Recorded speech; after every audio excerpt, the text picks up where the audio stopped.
The tittle, when Allah wrote their hearts together. He met her on the day he didn't plan to, and she met him on the day she had given up on love.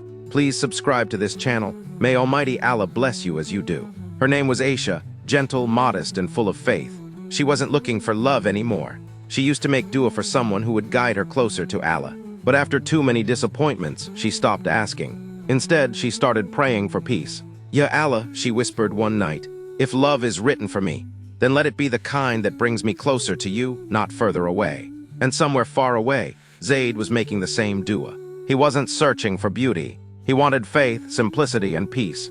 He said, Ya Allah, if she's meant for me, make her someone who reminds me of you, even when I forget myself. Neither of them knew their duas had already crossed paths in the heavens. Months later, they met, not in a movie scene, not in a romantic setting, but at an Islamic seminar. She was sitting quietly with her notebook, and he was helping arrange chairs. Their eyes didn't meet, but their intentions did. He heard her speak to a friend with kindness, and in his heart he said, that's the kind of woman I want, one who speaks softly and carries light in her words. A few days later, he sent a respectful proposal through her family. When her father told her, Aisha felt something she hadn't in a long time, peace, not excitement. That's how she knew it was different. They didn't fall in love through endless talking. They fell in love through istikhara, patience, and dua. Every step they took was guided by prayer. Zayd would tell her, if Allah doesn't bless this, I don't want it. And she would reply, then let's ask him to bless it, not because we deserve it, but because he is our Rahman.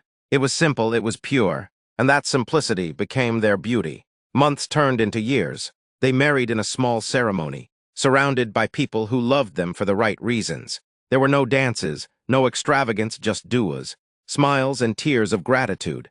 Zayd always said something that stayed in her heart. If one day I stop reminding you of Allah, then stop loving me, because love without faith is just emptiness. She would laugh softly and reply, and if I ever love you more than I remember Allah, then pray for me to find my way back. That was their promise. Not forever in this dunya, but forever if Allah wills in Jannah. But Allah tests every heart that claims love.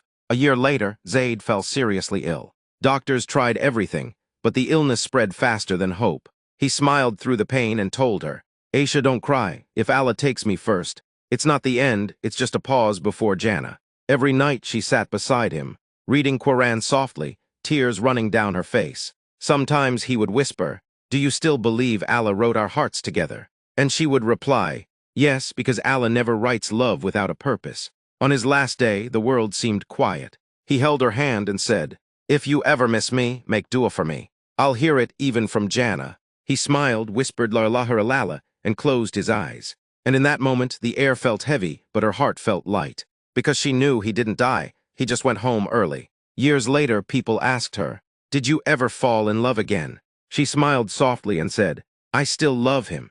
But it was never just him I loved, it was the way Allah allowed me to love through him. And then she whispered the same dua she made years ago. Ya Allah, if love is written for me again, let it bring me closer to you. True love in Islam isn't about finding someone perfect. It's about finding someone who helps you become better for Allah. Because when Allah writes love, it doesn't end with death, it continues in Jannah. Please subscribe.